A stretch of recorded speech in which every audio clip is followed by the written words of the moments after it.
Nous revoilà pour la correction des phrases. Première phrase, quels que soient les statuts, on travaille ensemble, on lutte ensemble. Ici, l'erreur est sur quel que soit. En effet, on aurait dû écrire quel pluriel que soit au pluriel.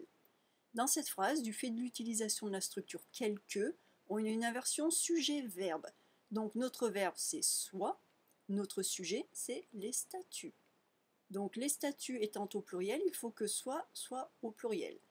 Et quel s'accorde également avec notre sujet, puisque quel se rapporte au statut, et donc il aurait fallu mettre un S. Quel est synonyme de n'importe quel, on l'accorde, quels que soient les statuts. Si le sujet avait été féminin pluriel, on aurait dit quelles que soient les chances de réussite. Chance, féminin pluriel, quel, 2 L, E, S. D'accord? Donc, quelles que soient les chances de réussite du projet, nous le mènerons jusqu'au bout. Si le sujet avait été masculin singulier, quel que soit ton choix, je te soutiendrai. Quel, Q-U-E-L. Soit, S-O-I-T, puisqu'il s'agit d'un choix singulier.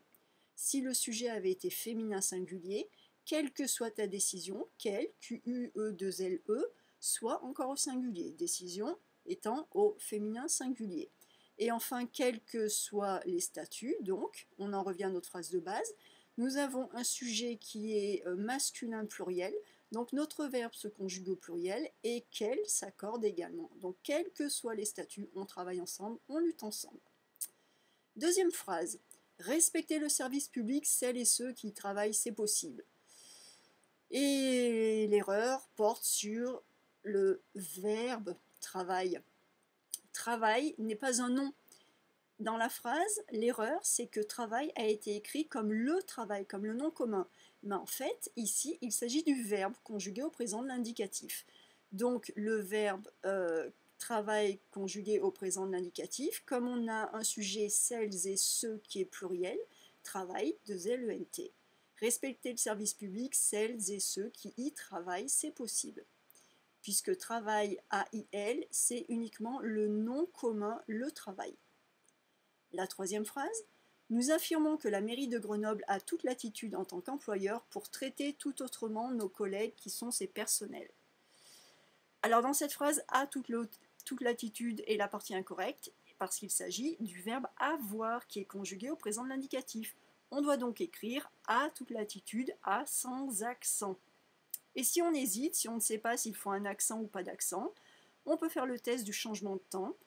Si on transforme à l'imparfait, par exemple, nous affirmons que la mairie de Grenoble avait toute latitude, ça garde tout son sens.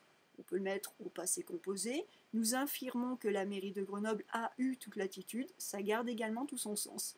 Donc a avec accent est la préposition, et a sans accent est le verbe avoir. Et ici, dans le cas de cette phrase, il s'agit du verbe avoir conjugué au présent de l'indicatif. Il fallait donc ne pas mettre d'accent. La phrase suivante. Actuellement, les propositions d'emploi en animation périscolaire sont indignes et ne sont donc pas pourvues.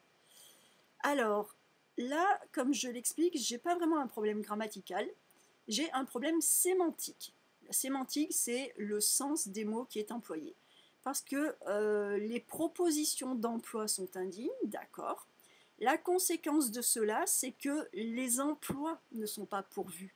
On ne va pas pourvoir une proposition d'emploi. La proposition d'emploi existe uniquement pour permettre de pourvoir, tiens, il manque un R, je le rajouterai, de pourvoir un emploi. La proposition d'emploi n'a qu'un but, c'est ensuite d'aboutir à un emploi. Mais ce qui est pourvu, ce n'est pas la proposition d'emploi. La proposition d'emploi est faite et l'emploi est pourvu. Donc là, il y a une petite incorrection à propos des propositions d'emploi qui ne sont pas pourvues. Non, non, les propositions d'emploi sont faites et les emplois ne sont pas pourvus.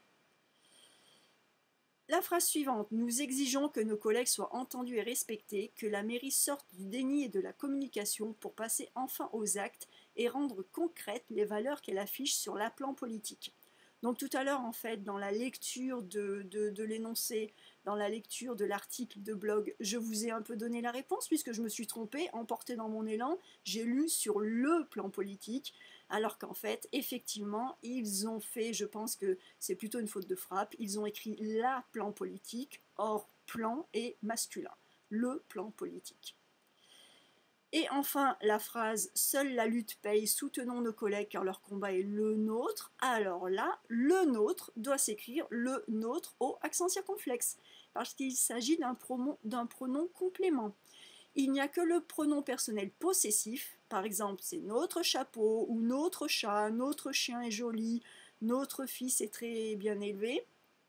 Le pronom personnel possessif s'écrit sans accent circonflexe.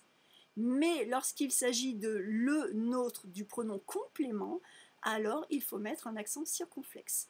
Si vous hésitez, vous pouvez transformer la phrase à la première personne du singulier, ça pourra vous aider parce qu'à la première personne du singulier, le pronom personnel et le pronom complément sont très différents. Donc par exemple, ce combat est le nôtre, au singulier, ça va donner ce combat est le mien. C'est notre chien, c'est mon chien. Donc souvenez-vous, notre pronom possessif, pronom personnel possessif au pluriel correspond à mon au singulier. Et le nôtre, le pronom complément, correspond à le mien au singulier. Et voilà, je pense qu'on a fait le tour de nos petites phrases. Donc j'espère que cela a pu vous aider à comprendre ou à réviser certaines choses en français.